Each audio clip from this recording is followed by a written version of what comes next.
Welcome everyone to another episode of Turning Point UK's The Esther Krakue Show. We at Turning Point UK believe very strongly in the Anglo-American alliance, and so we're delighted to welcome a friend from across the pond, the great Witt.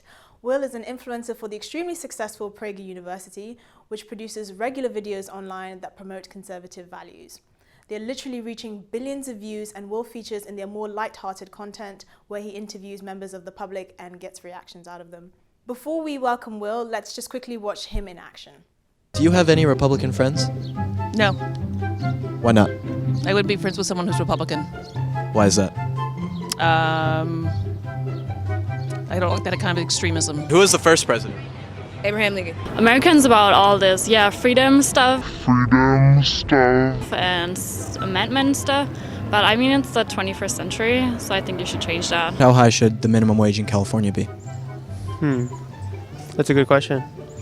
Maybe like $25. I mean, that's pretty high, no? Yeah. Oh, I was thinking more like 35. 35? I would agree with that. What about 45? Where do you draw the line? That's the question, huh? I'd go with 45 too. I'd agree with that. All right, Will, thank you so much for coming. Can you tell us a little bit about, your political journey and how you became a conservative? Yeah, I mean, it's a little bit strange. I was in college, actually. Well, actually, we got to go back before then. In high school, I was not really political at all. I guess I thought Obama was cool, so wasn't that smart, obviously. But I ended up working for a senator in my senior year of high school who was a Democrat, who was my senator, just because I thought it would be a cool, fun thing to do. But then when I went to college, I went to CU Boulder for my first year, and everything completely changed. I saw how terrible they were to anyone who was a conservative or had any different point of view. And it turned out that the common sense views that are conservative views are what I believed in once I actually discovered that and started going down a rabbit hole of discovering my political ideology. So I was dating a girl at the time who I remember we got into a whole argument actually about European stuff. And we were talking about European migration and refugees and multiculturalism and stuff. And I didn't know a whole lot at the time. This was during the 2016 election. And she said, "You sound like a Trump supporter." And I thought to myself, and I said, Greatest insult. "You know what? Maybe I am." I'd never even thought about it before, but I was like, maybe I am a Trump supporter. And that kind of sparked me on my way. So, and I started just getting super involved. I actually worked for Turning Point USA. I started a Turning Point chapter at my school in Denver, and eventually dropped out of school and went and worked for Turning Point for a little bit, then PragerU. All right, okay. And what does being a conservative mean to you? What are the ideals that sort of signify a conservative in your opinion? I was just talking about this on my stream yesterday a little bit, but conservatism to me just seems like common sense. The things that I talk about are common sense things. I live here in LA, in Los Angeles. You go out in Los Angeles and you just see so many things that the left is pushing about, gender and social constructs and patriarchy and identity politics and internalized racism, all this stuff. And it's like, this stuff has just been made up by the left to virtue signal, push an agenda, get you to vote for them, have them keep a job, get them to have money. But it's like none of these things are how people actually live their lives, how they actually work. It's all just jargon, pretty much. And conservative ideas are just common sense. It's what, if you took two people who had never interacted with anyone else and you put them on an island, they would engage in capitalism. They wouldn't care about gender stereotypes. It would be all common sense. That's what I believe conservatism is really about.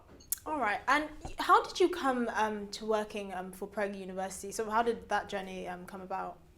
Yeah, so I was in school at CU Denver, and I had heard about PragerU through my work with Turning Point, and I ended up joining their student program called Prager Force. Mm-hmm. And they were like, if you make a video for us, we might post it or something. I was like, awesome. So the next day, I literally go out, I make a video, I teach myself how to edit it, and I edited myself. It was a video I went around and asked women on my campus what they thought about the wage gap. Of course, they all think that they're so oppressed and it's terrible and horrible. Yeah. And I sent it to PragerU that day. They were like, "Wow, you're quick." I was like, "Well, I wanted to do it."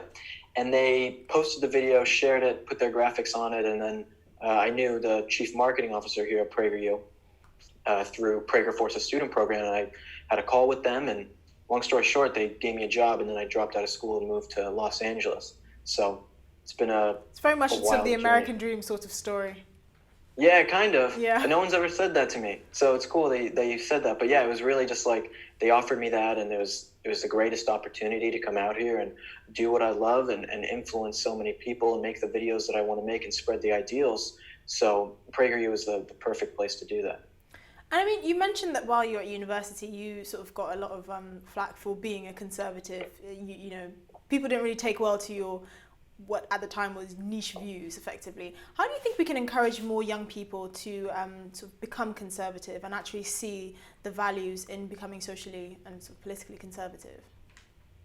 I think that conservatives, young people especially, need role models, right? There's a huge role model problem here in America, where people who a lot of people that people are looking up to right now in America are these celebrities and people in sports and entertainment, and all these people have left-wing views. So that's what these people who see that want to follow. You know, someone like a Jay-Z, who tons of, you know, young African-American men in America will look to as a role model and say, you know, he agrees, he wanted Hillary to be president, all these other things and all these other leftist policies, so I agree with him because of that. Conservatives don't have enough young role models to influence people to get them over to our side. If young people can find someone who they think is cool, knowledgeable, has good ideas, then they're totally able to change their mind to be a conservative. But if they feel like it's just about, you know, ideas or, you know, boring tax policy or, you know, it's a bunch of old white men or something like that, then they have no inclination to follow someone like that. They need role models who speak to them, who are their age, and who can connect with them on not just a political level, but a social level and I guess just a social level, something that connects to them with the same age group and ideals. I mean, being young and conservative, I'm not sure sort of what your experience has been, but certainly my experience being here in the UK as a conservative, you do sort of get a lot of, should I call it hate? Dislike from people in the internet community. What I get. I mean, you know, yeah, how is the right word. Yeah, dislike. I think I'm going to be sort of diplomatic about say dislike, not hate. But how would you sort of advise young people that are sort of likely to face this kind of backlash if they do, you know, do become conservative and do actually identify with conservative ideals? Yeah, so I was just talking about this. I was, my birthday was last week, so I was in Maui. All right. Beautiful, okay. If you've never been to Hawaii. I was not in Maui for my birthday. I was home in bed. But that sounds very lucky. Yeah, fair enough. You got to get out to Hawaii sometime. Anyway, I was in Maui, and I was like, okay, I'm going to go off social media. It's my birthday. I'm going to relax, okay? So I did that, and then I get back yesterday, Monday, and I checked Twitter, and a video of mine that I posted, it was actually about Europe. It was about multiculturalism is destroying Europe. And they posted that over the weekend. It got 750,000 views in one day. And it was because so many leftist blue checkmark people and just leftists on Twitter were retweeting it. And I woke up to thousands upon thousands of comments of racist, white supremacist, neo-Nazi, death threats, all sorts of stuff like that from this one video. And I was eating Thai lettuce wraps and getting a tan on it just a few days ago. And now I'm getting, you know, called out right as I get back. It's like a great way to come back from vacation. Fabulous welcome. It's like this kind of stuff, like you have to, if it's on social media, there's differences and things. When it's on social media, you have to ignore it. I mean, that's the best way to do. There are going to be so many people on social media who are going to call you out for what you're doing, tell you how terrible you are, label you as all those things. But if you try and fight back on social media against those things, someone calls you a neo-Nazi and then you say, I'm not a neo-Nazi, here's why. Excuse me, you're playing into their argument. You're playing into exactly what they're doing because they created the straw man. They created this thing that you now have to defend against, right? So, and that's what social media really is when it comes down to it on Twitter and Facebook comments and Instagram comments. It's a complete waste of time because you're not going to change anyone's mind and you're battling against the standards that they already set for you. So when you get hate on social media, ignore it. When I first started out doing this about a year and a half ago, I would read the comments and I'd get so upset, and it really, you know, it made me sad, you know, to go on and read all these comments about hateful things that people are saying about me and I'll try and respond, and it only made it worse. So the best thing to do is just ignore the hate on social media. When it comes to being actually in person, like if you're in a classroom and, you know, people are hating on you because you stand up and you raise your hand about your conservative values, that's the time when you have to be courageous and continue to stand up. When I was in college in Denver, I did a ton of great work on my campus because I didn't get pushed around by leftists on my campus or the administration who wanted to silence me for having a different point of view or wanting to do events through Turning Point that I wanted to do, right? And then I would raise my hand in class and people would hate on me. But then afterwards, when the class is over, I'd have kids come up to me and say, I really agree with what you're saying. I'm too nervous to say anything because I don't want to get yelled at, but thank you for standing up. It's like if you are a leader in your classroom, at your business, with your family, whatever it is, you're going to garner a reputation that is good. You're going to get followers, and then you're going to embolden them to want to stand up themselves because they'll see that it's possible. They see that you can stand up and actually make a change. But if you don't stand up, you cower to the left, you capitulate to the things that they want you to do or say, you're only going to make things worse in the universities, your work, entertainment, media. Everything is going to continue to get worse if they don't stand up against the hate when it comes down to it in person. Yeah, I think that's really interesting. You mentioned sort of getting sort of almost flagged up by your university administration. I don't know sort of how we got to the point where university sort of administrative staff are actually stifling open debate and free speech. How do you think we got here? How do you think sort of universities that are supposed to be fostering sort of open-minded people suddenly are closing the debates to sides of the political aisle that they're not comfortable with? How do you think that happened? Well, I think in the 1960s and 70s, we had a lot of hippies in America and in the UK as well, who then became university professors, right? And they work in sociology, they work in the humanities, they work in all these useless fields. And now they're the ones teaching kids. They also work in Department of Education. They're the ones writing the textbooks. They're in all these different fields that are pushing these things at universities. So when it comes to these students, these leftist students, I don't put a lot of blame on them. Okay, I don't think it's their fault for being brainwashed and having to deal with these things. It is the university's fault for teaching these students this. It's like, think about someone like Larry Elder was talking about this before, but if someone like Al Sharpton, who was fighting for civil rights for a long time, and now it gets to a point where these civil rights problems have pretty much all been solved in America. But Al Sharpton, like that, he has to keep a job. So he's going to continue to push, continue to create divisiveness in America and continue to say that there are all these problems, or you just can't see them, it's institutional racism. And they continue to say these things so that they can keep a job and they can remain relevant. And that's a lot of what they're doing at the universities too, where if these professors and these people at the universities don't continue to say there's all these horrible things going on in America, America's a terrible place, or whatever else it may be, whatever leftist thing, they're going to be out of a job and they're not going to be able to push their agenda on people. So it starts with the teachers and the university professors, and it starts in high school too, not just university. But it starts with them, and it's not always the students' fault for being brainwashed into it. I mean, how important do you think it is that you have friends that sort of have similar political leanings as you? Do you think sort of that's really important, especially for young people today? Yeah, I mean, you should have friends who just think about anything else. If you're dating someone or have friends with people, and I was just going to ask you that. That was the next question. Would you yeah. be able to date someone? No, you can answer it. I'll Would you be able to date someone sort of with completely different political leanings? Yeah. I'll answer the friend one first, and then we can go into the dating one, because I did a video about that. It's two different things. When it comes to friends, I think it's much better you can have people who disagree with you politically, but there's a line. Okay, there's a line, because it's leftists, not liberals. There's a difference between leftists and liberals. Okay, liberals are in a lot of ways are like conservatives. When I go and give speeches, one of the main topics I talk about is that we need to convince liberals, not leftists, that conservatives are on their side. We believe in freedom. Liberals believe in freedom, but not leftists. And so it's going to be really hard for you as a conservative person to be friends with leftists. And it's usually, most of the time, it's not the conservatives' fault. It's the leftists who think that you're a vile person, you're a horrible person, who think conservatives are so terrible, and they don't want to be friends with you. But liberals are people who we should always want to be friends with. You can have differing points of view. That's what makes a relationship fun. That's what makes having friends fun, that you can banter with them and disagree with them and talk to them about ideas and open your mind, open their mind. No one wants to be with a friend who's just exactly like you, unless you're a narcissist. But it really is that you want people who can stimulate you and challenge you. So having friends who have different political opinions to align when they're not a crazy radical is always a good thing. All right, okay. Would you be able to date someone who had completely different political leanings? So I've tried it. I tried it when I was in Denver. I tried it. Well, a funny story. I went on a date with a girl.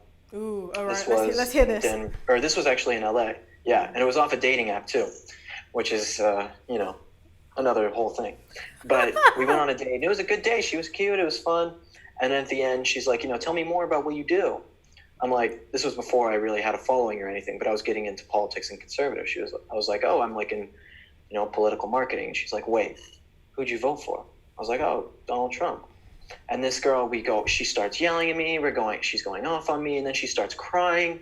She's saying he's going to deport all the immigrants. She's crying her eyes out because of who I voted for. And I'm like, yeah, this probably isn't going to work out. Yeah, so it makes it really assessment. tough. It makes it really tough to try and date someone with political views. Well, she started crying because you voted for Trump. Yeah, she started crying. It's like these people, that's what I'm saying though. They're so like coddled and babied that they hear that someone has a different opinion than them or that voted for a different person. And it's like the end of the world for them. They can't even fathom that there are people who have differences of opinions than them. Like I go out, to bars or restaurants or anything, and I meet people, and it's like they just start talking about their leftist points of view as if I agree with them. They don't know who I am, and they start talking about it, and they're like, oh, just Trump is so bad, just thinking that I would already agree with them. But I don't. And there are millions and millions of people who don't agree with what they're saying either, but they can't even realize that there are people who have different points of view than them. That's why the leftism is really a conceited ideology as well. I mean, so how, because, there are stories that go around about prominent conservatives that experience violence from people on the left, Antifa terrorists and all of that. What has been your experience with sort of violence from, I suppose, leftists and other people that fundamentally disagree with your politics? Yeah, I have a few experiences, not just one thing. I dressed up as a Native American, and then with a friend of mine, Black Mike. Well, now he's Mike Lusso is his name, but he dressed up as a Black Pilgrim. And we went out to a school and we were giving out pumpkin pie to people for Thanksgiving. Okay. And we got attacked on campus. I got my stuff ripped off of me. It was a crazy time. And that's what the left does. If they disagree with you, they will yell at you, kick you off campus, and try and take your things from you. I was in D.C. a little while ago, and Antifa was there. It was for a free speech rally that I spoke at. I went out, I got a chair thrown at me. It was on live video with that. The left are not people who you really want to mess with when it comes down to it like that. So I don't know if you've seen my interviews and things. When I talk to people who I disagree with, I'm very relaxed. I'm very calm with people because that's the best way to change someone's mind. I'm not someone who's very confrontational or wants to put someone down so much. I'm genuinely interested in seeing if we can work out a situation. When I went out to DC and talked to these Antifa people, I tried to actually have good conversations with some of them, and I did have good conversations with a few of them. But then there are the smaller group of the radicals who are very violent and don't want to hear anything that I have to say as someone who they disagree with. So yeah, but I've dealt with the violence from the left. I've seen it firsthand, and it's not pretty. All right. I mean, for our British viewers, obviously, university in the US and the UK are quite different. I think both parties have kind of noticed this infiltration of very sort of left-wing dogma that's really kind of taken over the campuses. But can you describe a bit more of the situation in American universities? Because here you do have sort of personalities that are uninvited, so to speak, but it's not really at the level of sort of American universities where you see people being assaulted, having chairs thrown at them, having strange liquids, poured at them. Mm-hmm. What would the situation look like, to sort of our British viewers that don't really understand it as intimately as you do? Yeah, the situation in America is not great, but I think there's a lot of apathy as well. Like this, people always ask me, they say, is it getting better in America? Or is it getting better at universities? Like, what's happening? And I say, it's getting better and worse at the same time.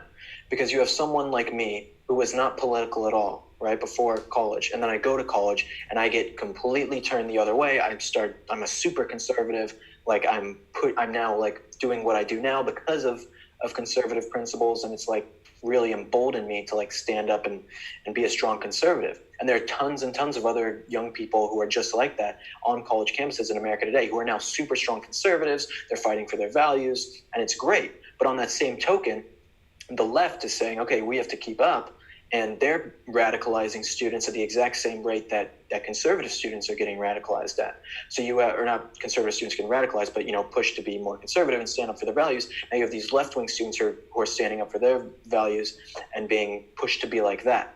So you have the divide is just continuing to increase as you have more conservative students come out, more left-wing students, and the moderate students there really aren't a whole lot of them.